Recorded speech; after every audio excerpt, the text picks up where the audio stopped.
नमस्कार दोस्तों, स्वागत है आपका इस YouTube channel Sarwan GS classes में।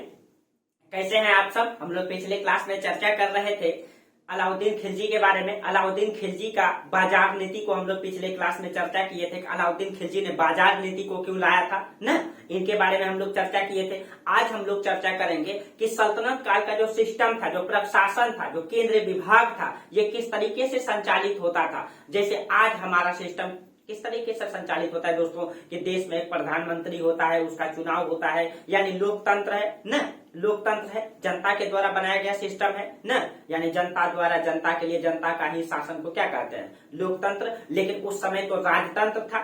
तो जिस प्रकार से वर्तमान में सिस्टम चलता है, उसी प्रकार से उस समय भी तो राजा महाराजा के द्वारा सिस्टम तैयार किया गया था। तो इतना बड़ा मतलब कि जो बड़ा भूभाग था, इतने बड़े भूभाग पे जो राजा महाराजा शासन करते थे, वो किस प्रकार से अपना सिस्टम को संचालित करता था, वो किस प्रकार से अपना प्रशासन को नियंत्रित करता था, किस तरह से अपना जो है कि पूरे देश की जनता को, पूरे देश के राजाओं को अपनी ओर आकर्षित करके रखा था, कैसे केंद्र का सिस्टम बनाया गया था, केंद्र विभाग किस प्रकार से संचालित होता था, इन सब के बारे में आज हम लोग चर्चा करेंगे कि किस प्रकार से सिस्टम तैयार किया गया था। हर समय में कभी लोकतंत्र है दोस्तों, कभी राजतंत्र हुआ करता था न, तो कि कभी ऐसा था देश जब जो है कि मतलब धर्मतंत्र चलता था, यानी कि धर्म के आधार पर देश का संचालन होता था प्राचीन काल में। उसके बाद राजा महाराजा ने जो है राजतंत्र के द्वारा संचालित किया, और वर्तमान में जो है लोकतंत्र द्वारा सत्ता संचालित होती है। यानी हर समय कि देश को चलाने के लिए कोई कोई सिस्टम चलते रहता है ना। तो उस इसी प्रकार से दोस्तों एक समय आएगा, कोई और सिस्टम बन जाएगा ना। तो इन सभी चीजों को किस तरीके से वर्तमान के आप लोग सिस्टम को तो समझ ही रहे हैं, किस प्रकार से देश में प्रधानमंत्री का चुनाव होता है लोकसभा के माध्यम से न, देश को राज्य में बांटा गया है। सेम टू सेम उस समय भी था दोस्तों। जैसे आप लोग अभी देखते हैं, जैसे ये भारत है, भारत को वर्तमान में 28 राज्य और 8 केंद्र शासित प्रदेश में बांटा गया है न, और देश में पूरे देश के लिए भी चुनाव होता है न, पूरे देश को जो है बांट दिया गया है लोकसभा क्षेत्र में न, 545 लोकसभा क्षेत्र में, और उसके लिए प्रधानमंत्री का चुनाव होता है देश में। उसके बाद मतलब देश को राज्य में बांट दिया गया है, राज्य में मुख्यमंत्री के लिए चुनाव होता है। जैसे बिहार है, तो बिहार को जो है कि विधानसभा क्षेत्र में बांट दिया गया है न, जैसे 243 विधानसभा है, और उसमें एमएलए का चुनाव होता है, और उसके माध्यम से मुख्यमंत्री चुना जाता है। यानी देश को राज्य में, राज्य को मतलब कि प्रमंडल में, प्रमंडल को जिला में, जिला को अनुमंडल में, अनुमंडल को प्रखंड में, प्रखंड को पंचायत में, पंचायत को वार्ड में बांट करके किस तरीके से सिस्टम बनाया गया है आप लोग समझ ही रहे होंगे न। आप लोग देखिए, थोड़ा सा हम तुलना कर दें। जैसे वर्तमान में दोस्तों देश है न, देश है, तो देश को क्या किया गया है, देश को मतलब कि राज्य में बांट दिया गया है न, और राज्य को किस में, प्रमंडल में बांट दिया गया है, प्रमंडल में, और प्रमंडल को किस में बांट दिया गया है, प्रमंडल को जिला में बांट दिया गया है, और जिला को किस में बांटा गया है, जिला को जो है कि मतलब अनुमंडल में बांट दिया गया है, अनुमंडल न, अनुमंडल में बांट दिया गया है। जब आप लोग बीपीएससी का एग्जाम देंगे न, उसमें जो सबसे टॉप रैंक का अधिकारी होता है अनुमंडलीय अधिकारी कहते हैं उसको, एसडीएम, सब डिविजनल मजिस्ट्रेट होता है न। अनुमंडल के बाद प्रखंड होता है, प्रखंड, प्रखंड के बाद क्या होता है, ग्राम पंचायत न, ग्राम पंचायत। देखिए किस तरीके से सिस्टम को बनाया गया। पंचायत को किस में बांट दिया गया है, वार्ड में। जैसे देश के लिए होता है प्रधानमंत्री न, राज्य के लिए चीफ मिनिस्टर सीएम होता है, मुख्यमंत्री, प्रमंडल में कमिश्नर होता है न, जिला में डीएम होता है, अनुमंडल में एसडीएम होता है, प्रखंड में बीडीओ और सीओ होता है, ग्राम पंचायत में मुखिया होता है, वार्ड में वार्ड मेंबर होते हैं न। तो कैसे सिस्टम बनाया गया है, यानी ये लोकतंत्र में इस प्रकार से हम लोग वर्तमान में सिस्टम चलता है। इसी तरीके से कि अलाउद्दीन खिलजी के समय, यानी कि सल्तनत काल में देश को किस तरीके से संचालित किया जाता था। उस समय जो राजा महाराजा थे अपना उस समय भी तो अपना एक संविधान बना के रखा था, सिस्टम तैयार करके रखा था। तो कैसे सिस्टम चलता था, इन सब चीजों को हम लोग चर्चा करेंगे। ठीक है, उसी को हम केंद्र विभाग कर देंगे। यानी कि एक राजा होता था, अब पूरा केंद्र में सत्ता, मतलब कि राजा के पास सारी शक्तियां निहित होती थी, तो केंद्र को किस प्रकार से बांटा गया था, उसी को हम केंद्र विभाग कहेंगे। ठीक है, तो कैसे संचालित होता था, चलिए उसको देखते हैं। तो कहा जाता है कि सल्तनत काल में जो केंद्र विभाग था दोस्तों, ठीक है, केंद्र विभाग था सल्तनत काल में, उसको 5 भागों में बांटा गया था। ठीक है, और उन सब का प्रमुख, केंद्र विभाग का जो प्रमुख होता था वो सुल्तान होता था। यानी कि पूरा केंद्र विभाग का प्रमुख कौन होता था? इसका प्रमुख सुल्तान होता था। जो भी सुल्तान बनेगा उसका ये कौन बनेगा?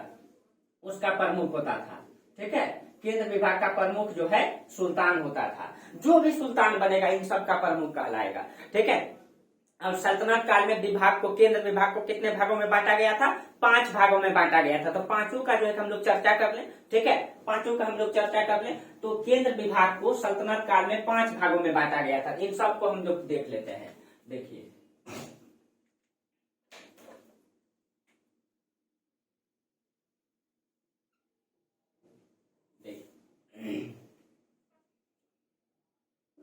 4 और एक आगे लिख देंगे हम। ठीक है, नीचे लिख देंगे अगर जगह नहीं बचेगा तो।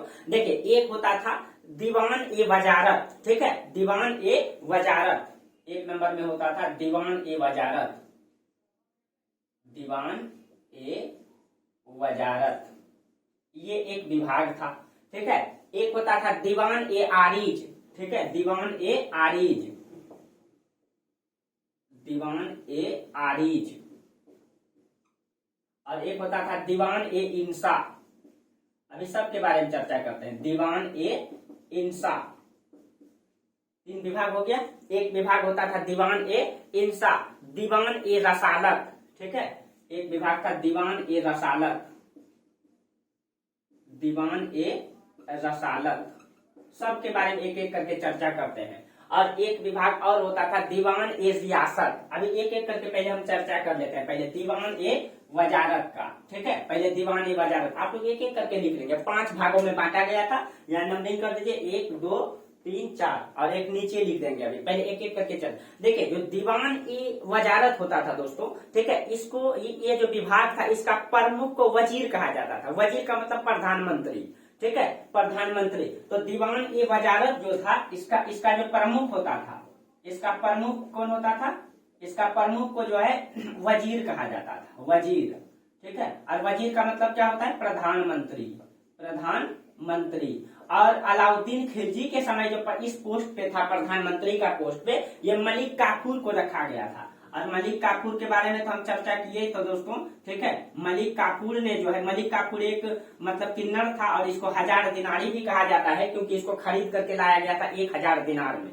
ठीक है, इसीलिए इसको, लेकिन ये बहुत ही योग्य था दोस्तों। पूरे दक्षिण भारत को अगर किसी ने जीता तो ये मलिक काफूर नहीं जीता। यही वो मलिक काफूर है दोस्तों जिसने कोहिनूर हीरा प्राप्त किया था जब वो वारंगल अभियान में गया था। वारंगल के राजा प्रताप रुद्रदेव से इसी ने जो है कोहिनूर हीरा प्राप्त किया था और अलाउद्दीन खिलजी को दिया था। जो वर्तमान में वही कोहिनूर हीरा इंग्लैंड के महारानी के ताज पे लगा हुआ है, जो दुनिया का सबसे कीमती हीरा है दोस्तों।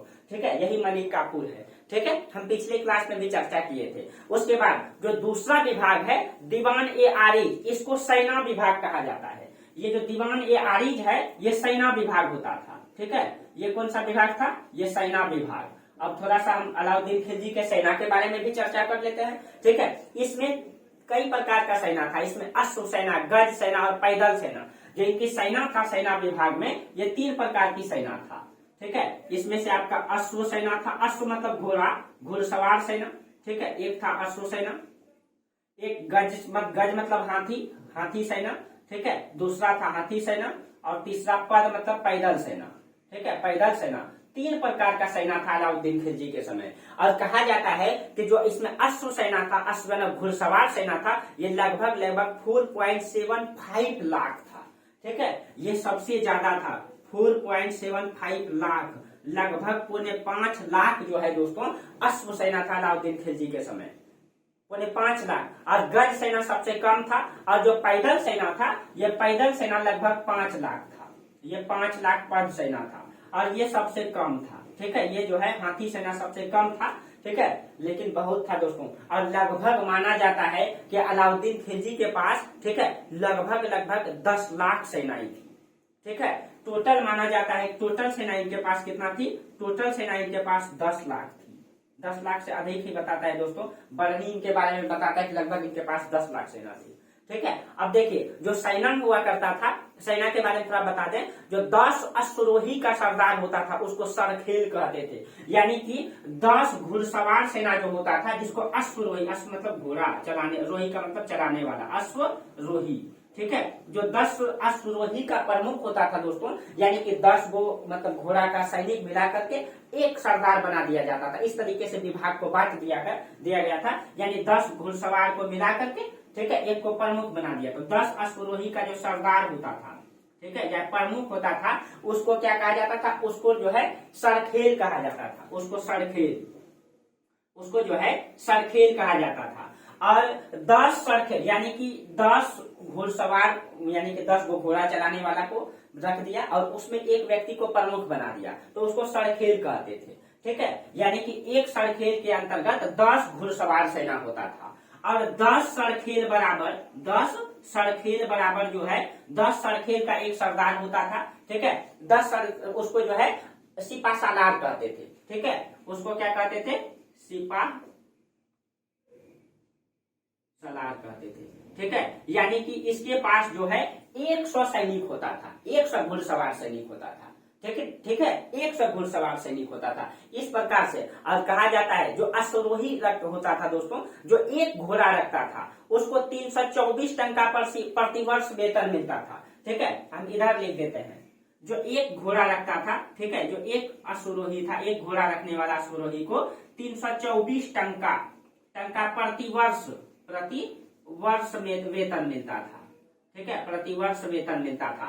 अगर कोई एक से अधिक मतलब घोड़ा रखता था, ठीक है, एक से अधिक घोड़ा रखता था तो उसको 78 टंका अतिरिक्त भत्ता मिलता था, ठीक है। एक से अधिक घोड़ा रखने वाले को 78 टंका जो है अतिरिक्त भत्ता मिलता था उसको, ठीक है। और पैदल सैनिक का जो वेतन होता था वो 2.5 टंका मासिक था, ठीक है। देखिए जो पैदल सैनिक था इसका वेतन कितना था, 2.1/2, ठीक है, 2 टंका मासिक होता था इसका वेतन, 2.5 टंका मासिक इसको वेतन मिलता था पैदल सैनिक को, ठीक है।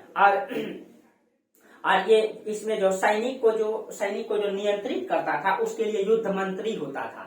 युद्ध मंत्री को आरिज ए मुमालिक कहा गया है, ठीक है। यानी कि युद्ध, अगर कहीं युद्ध में जाता था जो सैनिक को नियंत्रित करता था, ठीक है, तो युद्ध में जाने से पहले एक नीति बनाना होता था। बिना नीति का दोस्तों युद्ध नहीं जीता जा सकता है ना। और इतिहास में हम लोगों ने कई सारा युद्ध को पढ़ा है कि युद्ध रणनीति से जीती जाती है। युद्ध के मैदान में हौसला सबसे बड़ी होती है दोस्तों ना। सिकंदर के बारे में पढ़े होंगे दोस्तों कि सिकंदर महान क्यों था दोस्तों, क्योंकि उनके पास हौसला बुलंद था, ठीक है। उनके पिता ने कहा था कि देखो बेटा, उनके पिता का नाम फिलिप था दोस्तों, और फिलिप द्वितीय था। और फिलिप द्वितीय ने अपने पुत्र सिकंदर से कहा था कि देखो बेटा, पहले यूनान में शासन कर लो, दुनिया बहुत बड़ी है। लेकिन सिकंदर जो है अपने हौसलों से कहा था दोस्तों कि नहीं पिताजी, मैं पूरी दुनिया को जीतना चाहता हूँ, मैं पूर्व के देशों को जीतना चाहता हूँ जहाँ से सूर्य निकलता है। तब उनके पिता ने उनको कहा था कि देखो, अगर तुम पूरी दुनिया को जीतना चाहते हो तो अपने जो तुम्हारा लक्ष्य है उस लक्ष्य पर हमेशा केंद्रित ध्यान को रखना, और तीर के नोक पे हमेशा ध्यान रखना, और कभी भी पीछे उलट के नहीं रखना। और सिकंदर ने अपने पिता की जो बातों को हमेशा ध्यान में रखा और कहीं न कहीं युद्ध के मैदान में हौसला से लड़ा दोस्तों, और उनकी हौसला ही उनको जिताया। उसने पूरी दुनिया का लगभग उस समय पूरी दुनिया की जितनी भूमि की जानकारी थी उसका लगभग 50% भूभाग को उसने जीत लिया था, ठीक है। तो हौसला बहुत बड़ी होती है दोस्तों, और जो युद्ध मंत्री होता है उनके पास हौसला होना चाहिए। तो इस युद्ध को नियंत्रित करने के लिए युद्ध मंत्री होता था, उसको आरिज ए मुमालिक कहा जाता था। आरिज ए मुमालिक, इसको युद्ध मंत्री कहते हैं, ठीक है, युद्ध मंत्री कहते हैं। और अलाउद्दीन खिलजी के समय युद्ध मंत्री जो है नासिरुद्दीन मुल्क सिराजुद्दीन था, ठीक है। ये इस पोस्ट पे अलाउद्दीन खिलजी के समय कौन था, नासिरुद्दीन मुल्क सिराजुद्दीन इस पोस्ट पे था, ठीक है। और एक उप युद्ध मंत्री भी होता था, अगर युद्ध मंत्री की मृत्यु हो जाए, ठीक है, तो उनके लिए उप युद्ध मंत्री भी रखा जाता था, जिसको जो है नायब आरिज कहा जाता था। नायब आरिज, जो उप युद्ध मंत्री होता था उसको नायब आरिज कहा जाता था। नायब आरिज, इसको उप युद्ध मंत्री कहते हैं। और इस पोस्ट पे अलाउद्दीन खिलजी के समय ख्वाजा हाजी को रखा गया था। ख्वाजा हाजी इस पोस्ट पे था, ख्वाजा हाजी को इस पोस्ट पे रखा गया था। तो ये आपका दीवान ये आरिज था दोस्तों, जिसको सेना विभाग कहा जाता है। सेना 3 प्रकार से था इसके समय में, ठीक है। और आप लोगों को बाकी समझ में आ गया होगा, ठीक है, बाकी समझ में आ गया होगा। इस प्रकार से जो है उसका सेना को नियंत्रित किया जाता था। देखिए किस तरीके से सिस्टम बनाया गया था। एक विभाग बना दिया वजीर प्रधानमंत्री को, पूरे राज्य का देख रेख करेगा। प्रधानमंत्री सलाहकार भी होता था राजा का, ठीक है। एक विभाग सेना का विभाग बना दिया, और एक विभाग था दीवान ए इंसा, ये संचार मंत्रालय होता था। ये जो दीवान ए इंसा था ये कौन सा विभाग था? संचार मंत्रालय। संचार मतलब सूचना का आदान प्रदान, ठीक है, संचार मंत्रालय था, ठीक है। यानी सूचना का इनका काम क्या था? सूचना का आदान प्रदान करना। और कहा जाता है अलाउद्दीन खिलजी के समय, बर्नी खुद लिखता है दोस्तों, इनका संचार मंत्रालय बहुत ही बेहतरीन था। कहा जाता है कि संचार मंत्रालय के अंतर्गत इसका गुप्तचर विभाग भी होता था, गुप्तचर विभाग ही होता था,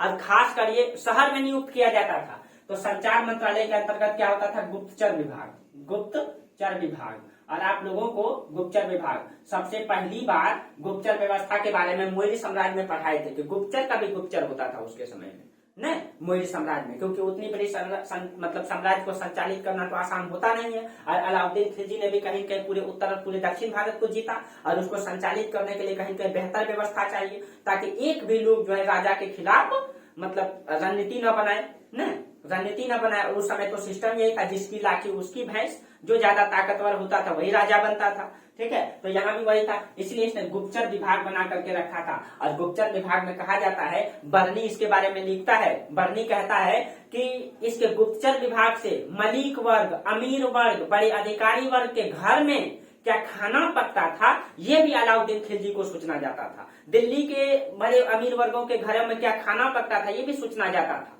ठीक है। अलाउद्दीन खिलजी का गुप्तचर विभाग इतना मजबूत था। कहा जाता है कि सपेरों को मतलब कि पागल को इस प्रकार से जो है कि समाज में घुसने के लिए भेज दिया जाता था, इस तरीके से बना करके। वो सपेरा वास्तविक में गुप्तचर होता था दोस्तों, और वो डायरेक्ट सुल्तान को सूचना पहुंचाता था।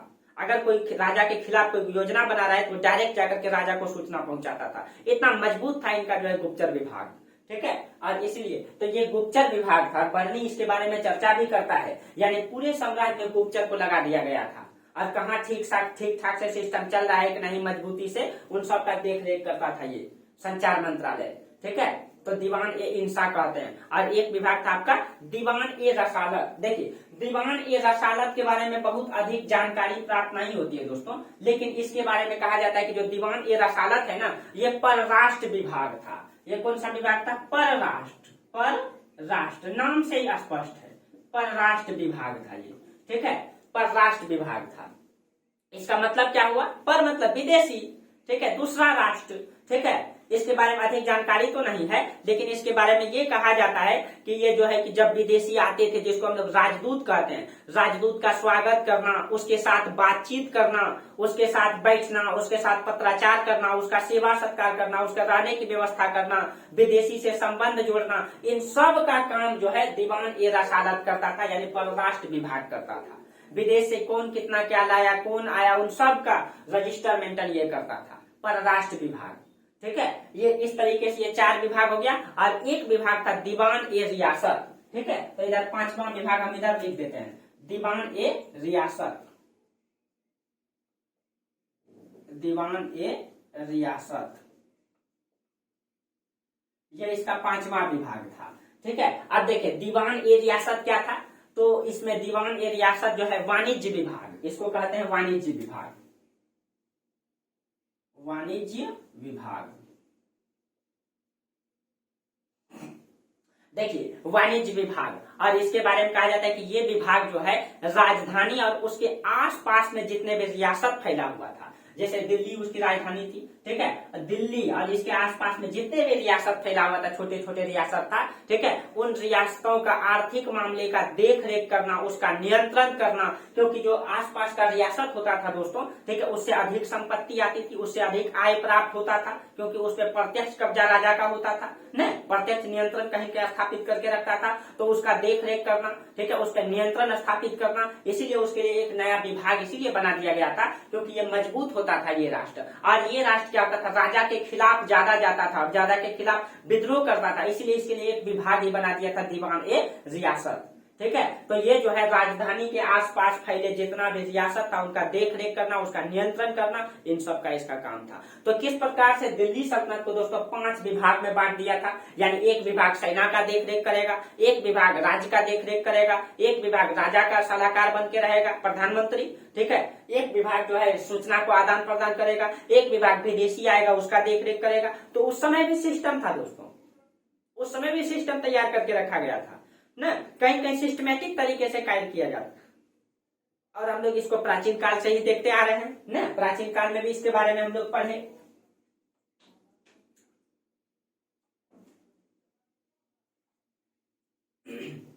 चलिए, तो इसके अतिरिक्त भी कुछ मतलब प्रशासनिक अधिकारी को नियुक्त किया गया था दोस्तों, इसके अतिरिक्त भी कई सारा मतलब अधिकारी को नियुक्त किया गया था, उसके बारे में भी हम लोग चर्चा कर लें। तो आप लोग अगर इसका स्क्रीनशॉट लेना चाहें तो ले लें, नहीं तो आप लोग इसका नोट्स तो बनाते ही होंगे क्लास करके, ठीक है। चलिए,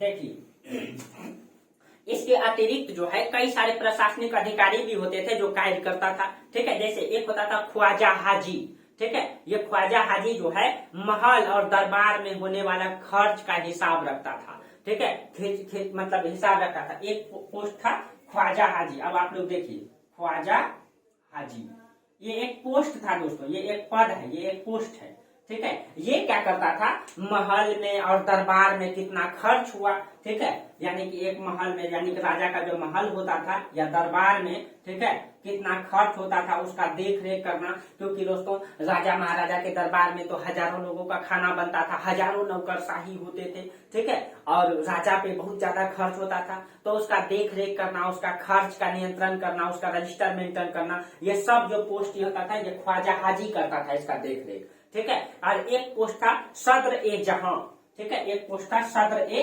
जहां, देखिए सदर ए जहां। अब ये क्या था सदर ए जहां, सदर ए जहां के बारे में कहा जाता है कि ये विभाग सुल्तान के प्रत्यक्ष नियंत्रण में होता था, यानी जो राजा होता था उसी के प्रत्यक्ष नियंत्रण में होता था। और ये जो है सुल्तान के दरबार में जो है, ठीक है, ये एक केंद्र न्यायालय था। पहले इसको बता दें, ये क्या था, ये केंद्र न्यायालय था, केंद्रीय न्यायालय, न्यायालय यानी कि पूरा देश के लिए न्याय का काम करता था ये विभाग, ठीक है। और ये सीधे के सीधे ये किसके अंतर होता था, ये सुल्तान के अंतर्गत होता था, यानी जो सुल्तान होता था वही इसका प्रमुख होता था। यानी न्याय का अंतिम निर्णय कौन करता था, खुद सुल्तान करता था, ठीक है, न्याय का अंतिम निर्णय खुद सुल्तान करता था। और दरबार में स्वयं फरियाद जो है, फरियाद का जो फैसला करता था, फरियाद मतलब अर्जी का जो फैसला करता था सुल्तान करता था, ठीक है। यानी केंद्र न्यायालय का प्रमुख जो है सुल्तान होता था। और सुल्तान फैसला कैसे करता था, तो सुल्तान फैसला कुछ नियम के आधार पर करता था। जैसे इसमें होता था, जैसे एक होता था इसमें मुफ्ती, इस्लामी कानून के जानकार, देखिए इसमें होता था मुफ्ती, ये इस्लामी कानून के जानकार होते थे, इस्लामी कानून के जानकार, कानून के जानकार, इसको मुफ्ती कहा जाता था, ठीक है। और इसी में एक होता था अमीरेदार, इसी में एक होता था अमीरेदार, अमीरेदार, ठीक है। और अमीरेदार क्या होता था, अमीरेदार जो होता था ये शाही तौर तरीके को लागू करने वाला, ठीक है। शाही मतलब राय दरबार में कौन तौर तरीका चलता है, शाही तौर तरीके को लागू करने वाला, तरीके को लागू करने वाला, लागू करने वाला, ठीक है। और इसी में एक होता था कोतवाल, पुलिस अधिकारी होता था कोतवाल, कोतवाल ये क्या होता था, ये अभी भी पुलिस को कोतवाल कहा जाता है, ठीक है। ये होता था पुलिस अधिकारी, ठीक है, पुलिस अधिकारी। देखिए जो मुफ्ती होता था ये इस्लामी कानून के जानकार होता था, यानी कि राजा अगर कोई फैसला करता था तो अगर वो इस्लामी कानून है, इस्लामी कानून के अनुसार करता था तो कानून में क्या गलत है क्या सही है इनसे वो सलाह लेते थे,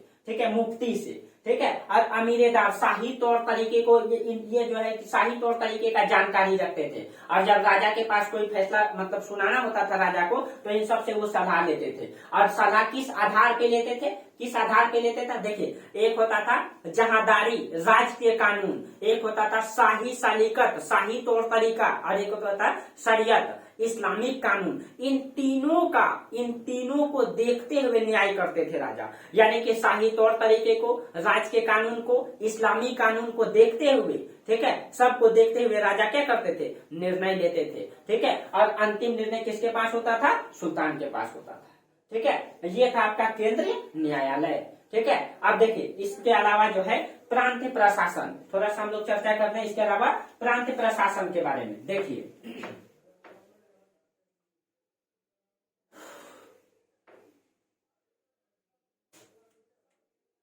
प्रांतीय प्रशासन,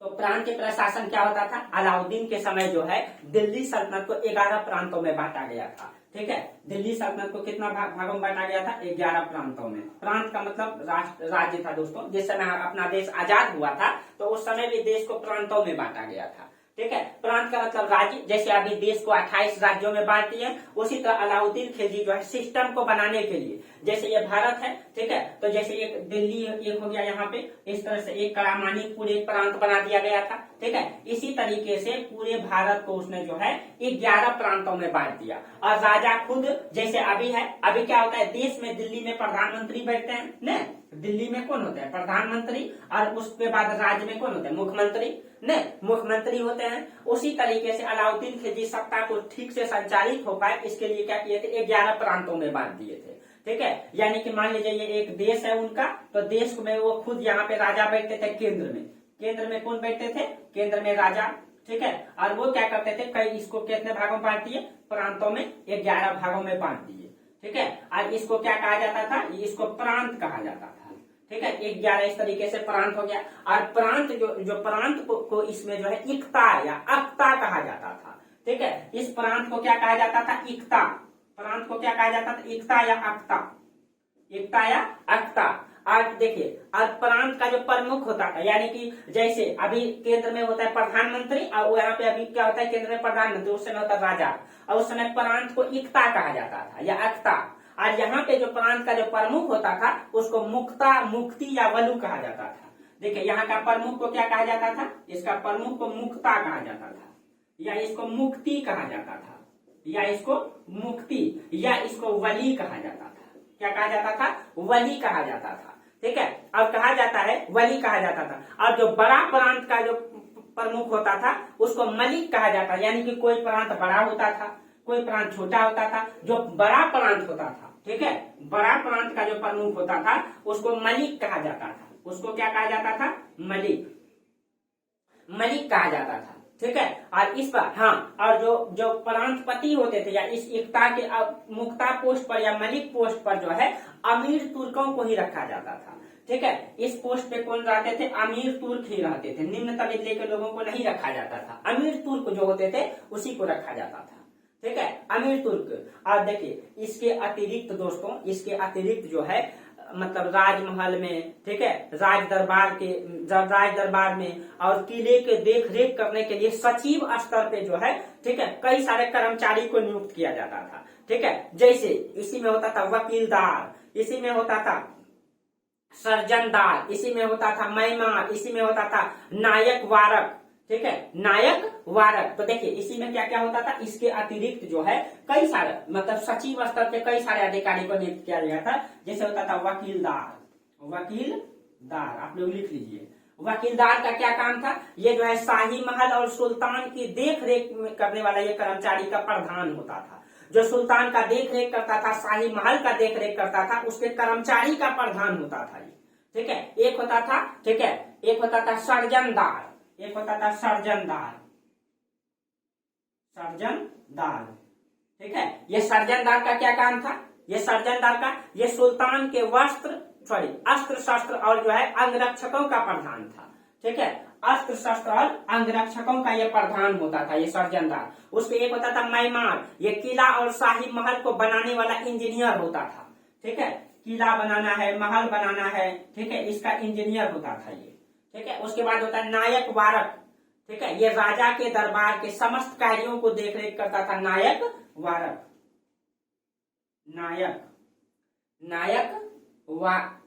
वारवक, नायक वारवक। ठीक है, इस तरीके से उसका पूरा सिस्टम संचालित होता था दोस्तों। ठीक है, इस तरीके से एक सेकेंड दोस्तों,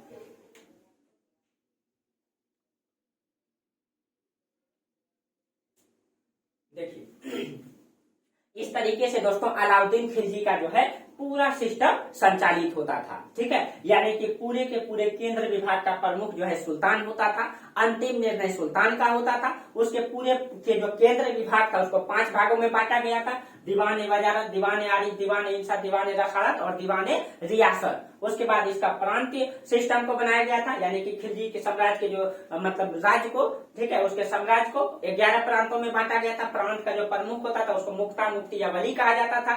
प्रांत को एकता या अक्ता कहा जाता था न, और इस तरीके से उसका पूरा साम्राज्य को क्या होता था, संचालित किया जाता था। इस तरीके से अलाउद्दीन खिलजी पूरे केंद्र में अपना मजबूत पकड़ बनाए हुए था। अंतिम निर्णय हमेशा अलाउद्दीन खिलजी का था। और अलाउद्दीन खिलजी ने जो सिस्टम बनाया था दोस्तों, कहीं कहीं शक्ति के आधार पे था। ठीक है, यानी कि पावर, यानी ताकतवर राजा ही ऐसे सिस्टम को संचालित कर सकता था। ठीक है, और जब सामान्य राजा होता था तो यही जो इक्ता होता था या इक्तेदार होता था वो बगावत कर देता था न। और देखे हम लोग कि जब अलाउद्दीन खिलजी का जो मलिक काफूर जब दक्षिण अभियान से वापस लौटा तो सारे के सारे दक्षिण के राजाओं ने क्या कर दिया, विद्रोह कर दिया न। और अलाउद्दीन खिलजी के मरते समय क्या हो गया कि उत्तर भारत उसके नियंत्रण में रहा, दक्षिण भारत की स्थिति फिर और वही का वही रह गया। हमेशा इतिहास में ये देखने को मिलता है।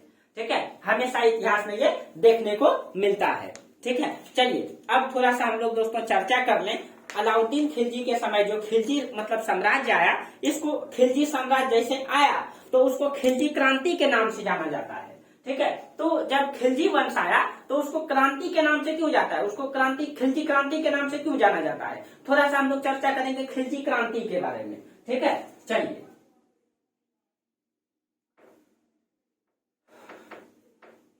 आप लोग को बेहतर समझ में आ रहा होगा दोस्तों। जहां समझ में नहीं है आप लोग कमेंट जरूर कीजिए। ठीक है, और पूरा वीडियो को देखिए और कहीं दिक्कत नहीं होगा। आपको पीसीएस लेवल से किसी भी पीसीएस का आप क्वेश्चन बनाइए हिस्ट्री का, कहीं भी नहीं छूटेगा। ठीक है, कहीं भी नहीं छूटेगा। बस आप लोग थोड़ा सा ध्यान से पढ़ेंगे, इसका नोट्स तैयार करेंगे तो ये आपके लिए बेहतर हो जाएगा। ठीक है, बेहतर हो जाएगा। चलिए तो हम लोग चर्चा करेंगे अभी खिलजी क्रांति के बारे में। ठीक है, कि खिलजी क्रांति क्यों हुआ और खिलजी क्रांति क्या है। खिलजी क्रांति, ठीक है, क्रांति का मतलब होता है दोस्तों वर्तमान परिस्थिति में आमूलचूल परिवर्तन को ही क्रांति कहा जाता है। यानी कि वर्तमान जो परिस्थिति चल रहा है उसके आमूलचूल परिवर्तन करके एक नया सिस्टम को लागू करते हैं, उसी को हम लोग कहते हैं क्रांति। ठीक है, तो खिलजी क्रांति का मतलब क्या हो गया, यानी कि खिलजी वंश से पहले गुलाम वंश था, तो इसका संबंध है इसके पहले से, इसका जो पहले का वंश है उसके बाद जो तात्कालिक परिस्थिति में बदलाव हुआ उसी से है। यानी कि इसका संबंध पहले के वंश के जो है बाद तात्कालीन परिस्थितियों में बदलाव से है न। यानी इससे पहले गुलाम वंश था और गुलाम वंश की जो सत्ता थी, ठीक है, गुलाम वंश की जो सत्ता थी ये गुलाम तुर्कों द्वारा, गुलाम सरदारों के द्वारा कब्जा करके जो बनाया गया था। और ये अपने आप को एक सर्वश्रेष्ठ सरदार समझते थे, सर्वश्रेष्ठ नस्ल के समझते थे, उच्च वर्ग के समझते थे। यानी कि देखिए इससे पहले हम लोग क्या पढ़े, गुलाम वंश। ठीक है, इससे पहले हम लोग पढ़े गुलाम वंश, गुलाम वंश पढ़े। और ये गुलाम वंश कौन थे, ये तुर्क सरदार थे। ये कौन थे, ये तुर्क सरदार थे, ये तुर्क सरदार थे। और ये अपने आप को जो है उच्च नस्ल के समझते थे, उच्च नस्ल के समझते थे ये न, ये अपने आप को उच्च नस्ल के समझते थे। और उच्च नस्ल के लोग ही शासन कर सकता है, ऐसा सिस्टम बना करके रखे थे न, ऐसा सिस्टम बना करके रखे थे। लेकिन जब खिलजी आया तो खिलजी कौन था, ये खिलजी कौन था, इसके बारे में हम चर्चा कर लें कि ये जब उच्च वर्ग के लोग ही शासन, जैसे हम लोग प्राचीन काल में देखते थे तो छत्र ही राजा बन सकता था, छत्र ही ब्राह्मण वर्ग उसका सलाहकार होता था, वही पूजा पाठ कर सकता था न। उसी प्रकार से यहाँ पे अमीर तुर्क सरदार ही जो है गुलाम वंश में शासन किया। यानी गुलाम वंश में जितने के जितने शासक आए वो सब के सब अमीर तुर्क सरदार थे। उसमें से कुछ निम्न के भी थे दोस्तों, लेकिन उसका कुछ अलग कॉन्सेप्ट था जो हम पढ़ चुके हैं। ठीक है, पढ़ चुके हैं। ठीक है, तो देखिए तो कहा जाता है कि तुर्कों की कुल 64 प्रजाति होती है। उसमें इलबरी तुर्क, शमसी तुर्क, इस तरीके से कई प्रकार का तुर्क होता है। जो तुर्क होता है, ठीक है, इसमें से ये तुर्क जो है 64 प्रकार के होते हैं। ठीक है, तुर्क की जो प्रजाति होती है ये 64 प्रकार की होती है। इसमें एक होता है इलबरी तुर्क, इलबरी तुर्क हम लोग चर्चा भी किए थे, शमसी तुर्क न, और ये सब सर्वश्रेष्ठ प्रकार के तुर्क है। इलतुतमिश शमसी तुर्क थे न, शमसी तुर्क थे। मतलब सॉरी जो सबसे पहला शासक है दोस्तों कुतुबुद्दीन ऐबक इल्बरी तुर्क थे, हम लोग चर्चा किए थे, ठीक है। और ये सब सर्वश्रेष्ठ उच्च प्रकार के तुर्क थे। लेकिन ये खिलजी कौन थे, यानी कि मतलब कि गुलाम वंशों में जितने के जितने शासकों ने शासन किया वो उच्च कोटि के तुर्क थे। तो खिलजी कौन था, तो खिलजी के बारे में कहा जाता है, ये जो खिलजी है दोस्तों ये कौन है, खिलजी के बारे में कहा जाता है कि अफगानिस्तान में पड़ता है हेलमंद नदी घाटी, ठीक है। अफगानिस्तान में पड़ता है, अफगानिस्तान में पड़ता है हेलमंद नदी घाटी।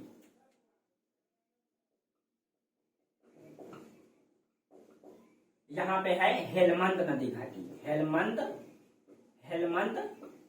नदी घाटी कहा जाता है। अफगानिस्तान के हेलमंद नदी घाटी में जो है यहाँ एक स्थान है खलज, और इस स्थान पे जिन लोगों ने निवास किया उसको ही खिलजी कहा जाता है, ठीक है। हेलमंद नदी घाटी के पास एक स्थान है खलज, और इस स्थान पे जो लोग निवास किए इस स्थान पे उसी को क्या कहा गया, खिलजी कहा गया, उसी को जो है खिलजी कहा गया, ठीक है, उसी को खिलजी कहा गया, ठीक है, खिलजी कहा गया। और जिन लोगों ने यहाँ पे जिस प्रजाति ने यहाँ मतलब कि शासन किया उसको खिलजी कहा गया। लेकिन ये जो खिलजी थे दोस्तों, ये जो खिलजी थे ये निम्न जाति के तुर्क थे, ये जो खिलजी थे ये निम्न जाति के तुर्क थे, ये लोग तुर्की के थे ही, ठीक है। ये निम्न जाति के तुर्क ही थे जो यहाँ के हेलमंद नदी घाटी के खलज क्षेत्रों में निवास करते थे। ये खिलजी जो है ये निम्न जाति के तुर्क थे। लेकिन कई सारे इतिहासकार ने इसको तुर्की माना ही नहीं, इसको जो है तुर्क माना ही नहीं है, ठीक है। कई सारे इतिहासकार जैसे बर्नी का जो पुस्तक है तारीख ए फिरोज शाही, ठीक है, बर्नी की पुस्तक है तारीख ए फिरोज शाही।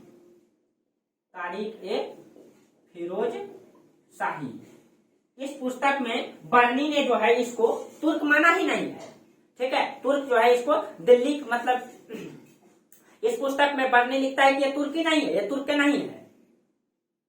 और मतलब इसके कारण से दोस्तों दिल्ली की जनता जो है इस गलतफहमी के वजह से जो है इसको अफगान मानते थे, इसलिए इसको पसंद नहीं करते थे, क्योंकि उच्च जाति के लोग शासन पे बैठ सकता था। इसलिए गलतफहमी के वजह से इसको जो है दिल्ली की जनता क्या मानते थे, दिल्ली की जनता इसको अफगानिस्तान के मानते थे, अफगान मानते थे, जबकि ऐसा सच नहीं था दोस्तों। ये तो वास्तविक में निम्न जाति के तुर्क थे, और इसी कारण से इसको जो है निम्न जाति के तुर्क थे। लेकिन बर्नी जो है इसके बारे में लिखा कि ये तुर्क है ही नहीं, इसीलिए दिल्ली की जनता गलतफहमी की वजह से इसको अफगान मानते थे, इसीलिए इसको पसंद नहीं करते थे, ठीक है, पसंद नहीं करते थे। और जिसके कारण से देखिएगा, जिसके कारण से जब जलालुद्दीन खिलजी जो है गुलाम वंश के अंतिम शासक था दोस्तों, थोड़ा नाम मिस कर रहे हैं, ठीक है, अंतिम शासक की हत्या करके जब सत्ता पर आया तो वो कभी दिल्ली प्रवेश नहीं कर रहा था, दिल्ली प्रवेश नहीं किया।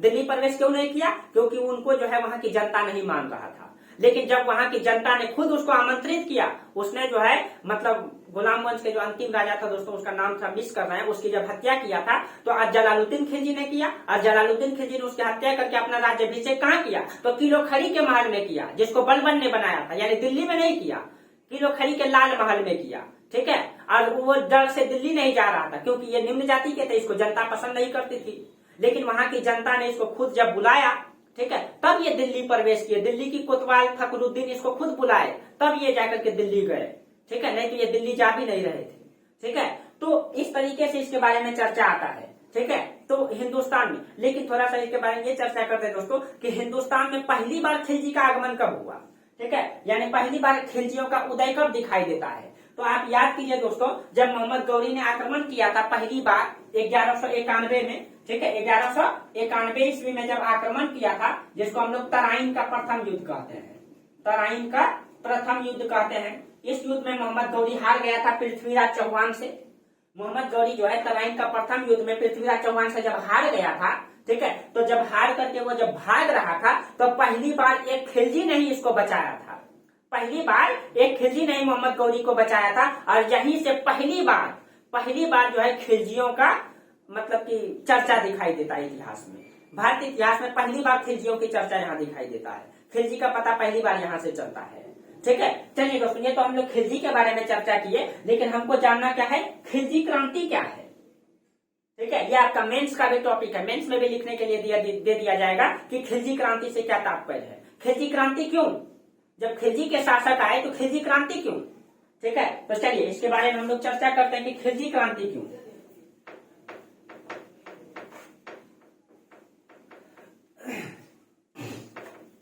अगर आपसे पूछा जाए कि खिलजी क्रांति क्यों, तो आप मेंस में भी इसको लिख सकते हैं, पीटी और मेंस दोनों से आपका हो जाएगा। ठीक है, तो देखिए खिलजी को क्रांति क्यों कहते हैं? जब खिलजी के सम्राट आए तो उसको क्रांति क्यों कहते हैं? क्योंकि पहली बार दोस्तों दिल्ली पर निम्न नस्ल के तुर्कों ने सत्ता स्थापित किया। तो देखिए, तो पहली बार, ठीक है, पहली बार, ठीक है, निम्न नस्ल के तुर्कों ने, निम्न नस्ल के तुर्कों ने क्या किया? निम्न नस्ल के तुर्कों ने जो है सत्ता स्थापित किया। ठीक है, क्योंकि अभी तक हम लोग देखे दोस्तों, इससे पहले गुलाम वंश था। गुलाम वंश में जितने भी तुर्क थे सबके सब उच्च जाति के थे, यानी उच्च कोटि के थे। लेकिन पहली बार जलालुद्दीन खिलजी निम्न कोटि के तुर्क आए और इसने पहली बार दिल्ली सल्तनत में सत्ता स्थापित किया, इसीलिए तो एक ये हो गया। आपको कई सारा याद रखना पड़ेगा। खिलजी क्रांति क्यों का मतलब पहली बार एक क्रांति हुआ दोस्तों, एक नया चीज, आमूलचूल परिवर्तन हुआ। अभी हम बोले क्रांति का मतलब क्या है? वर्तमान परिस्थिति में, तत्काल परिस्थिति में आमूलचूल परिवर्तन को ही क्या कहते हैं? क्रांति कहते हैं। तो पहली बार क्या हुआ? अभी तक उच्च कोटि के तुर्क शासन कर रहे थे, लेकिन पहली बार जब खिलजी वंश की शुरुआत ही हुई तो निम्न तुर्कों के द्वारा हुई। दूसरा, खिलजियों ने राजनीति और धर्म को बिल्कुल अलग रखा, जो अभी तक नहीं था। देखिए खिलजियों ने क्या किया? खिलजियों ने राजनीति को और धर्म को, आप लोग पूरा लिखेंगे, और धर्म को, यानी लिखिएगा खिलजियों ने राजनीति और धर्म को बिल्कुल अलग रखा। क्योंकि अभी तक हम लोग देखे थे तो दोस्तों कि गुलाम वंश में जितने भी शासक आए वो सब के सब तुर्की के खलीफा से खिलियत प्राप्त करते थे, यानी पहले उससे जो है आदेश लेते थे, हम यहाँ शासन कर रहे हैं, नियुक्ति पत्र प्राप्त करते थे जिसको खिलियत कहा जाता था। और कहीं कहीं जो है अपने राजसत्ता का सर्वश्रेष्ठ जो है किसको मानते थे? खलीफा को मानते थे, उसी के आदेश से शासन करते थे। लेकिन जब खिलजी आए तो इसने राजनीति को धर्म से बिल्कुल अलग कर दिया। इसने जो खलीफा को मान्यता ही नहीं दिया, उलेमा वर्गों को मान्यता ही नहीं दिया, यानी इसने बिल्कुल राजनीति को धर्म से अलग रखा। अलाउद्दीन खिलजी कहते थे हम धर्म को राजनीति में बिल्कुल बर्दाश्त नहीं करेंगे। अलाउद्दीन खिलजी पढ़ा लिखा नहीं था दोस्तों, ये कहते थे कि मैंने मदरसों और पाठशालाओं की शक्ल तो नहीं देखी है, लेकिन मैंने अनुभव की पाठशाला में बहुत चीजें सीखी है। इसीलिए ये कभी भी धर्म को राजनीति से बिल्कुल अलग रखा, धर्म को जोड़ा ही नहीं राजनीति से। पहली बार ये हुआ जबकि पूरे के पूरे गुलाम वंश में खिलियत प्राप्त होता था खलीफा के द्वारा, यानी कि धर्म के आधार पर राज्य सत्ता संचालित होती थी, लेकिन यहाँ पे धर्म को बिल्कुल राजनीति से अलग रखा गया। ये एक नया परिवर्तन था। दूसरा, पहली बार जो है खिलजी वंश द्वारा साम्राज्यवाद संकल्पना का जो है प्रारंभ किया गया, जबकि गुलाम वंश ने गौरी के। देखिए पहली बार क्या हुआ? खिलजियों के द्वारा पहली बार साम्राज्यवाद, ठीक है, साम्राज्यवाद का, यानी कि देखिए यहाँ पे लिखेगा पहली बार खिलजियों द्वारा साम्राज्यवाद की संकल्पना प्रारंभ की गई। आप लोग ये इस तरीके से लिखिएगा, ठीक है। तो साम्राज्यवाद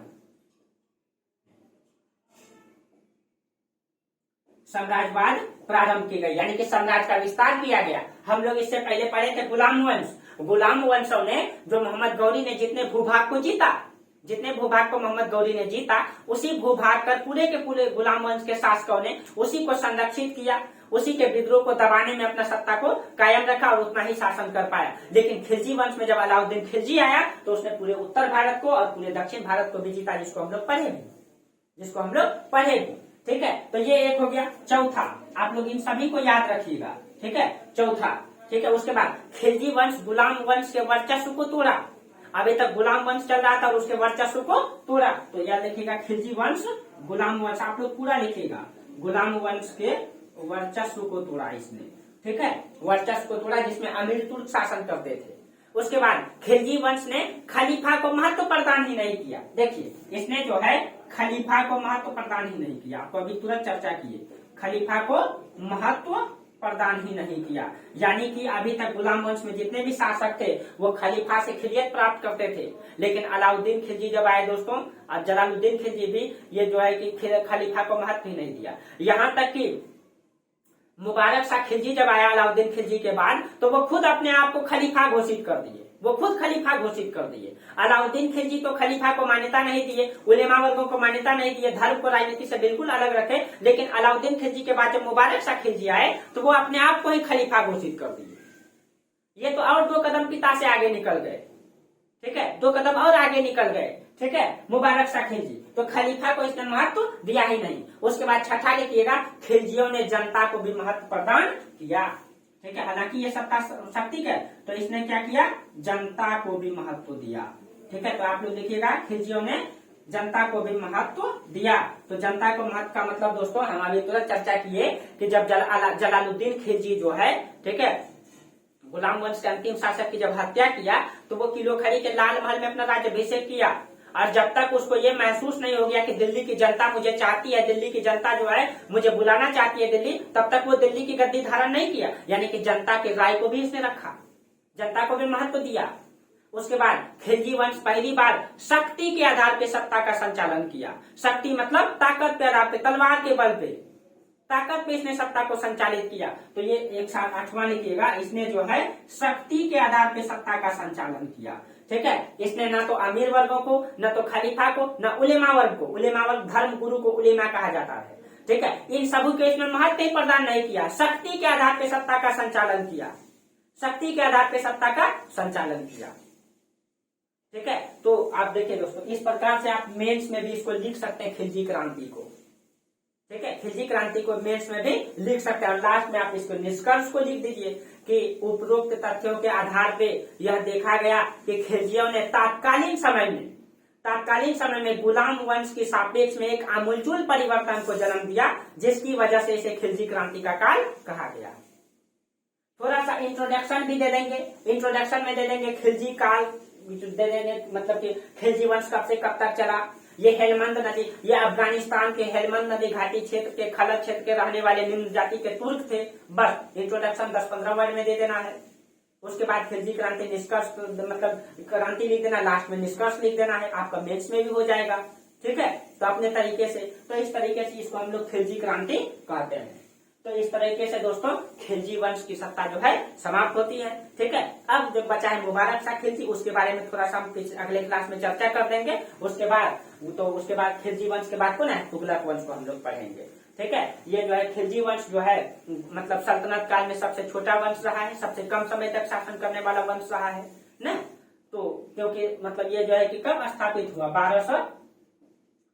1296, देखिए गुलाम वंश नहीं 1290 से, गुलाम वंश 1206 से 1290 तक, 1290। खिलजी वंश 1290 से लेकर के 1316 तक, 1316 से लेकर के 1351 तक तुगलक वंश, फिर 1351 से लेकर के 1414 तक, ठीक है, 1414 तक सैयद वंश, 1414 से लेकर के 1526 तक न कौन, तो अंतिम में लोधी वंश, ठीक है। तो अब हम लोग अगले क्लास में पढ़ेंगे 1316 से 1351 कौन सा वंश, तो तुगलक वंश को पढ़ेंगे। उसी में हम लोग पढ़ेंगे मोहम्मद बिन तुगलक, ठीक है, MBT के बारे में, जो दिल्ली सल्तनत का सबसे पढ़ा लिखा सुल्तान था दोस्तों, लेकिन अपने जीवन में जितना का जितना प्रयोग किया सबके सब क्या हुआ, असफल रहा, ठीक है। तो पढ़े लिखे होना दोस्तों और समझदार होना दो अलग अलग चीजें हैं, ठीक है। पढ़ लिख करके कुछ लोग भी समझदारी का कार्य नहीं करते हैं, कुछ लोग मूर्ख होकर के भी समझदारी का कार्य करते हैं, जैसे अलाउद्दीन खिलजी,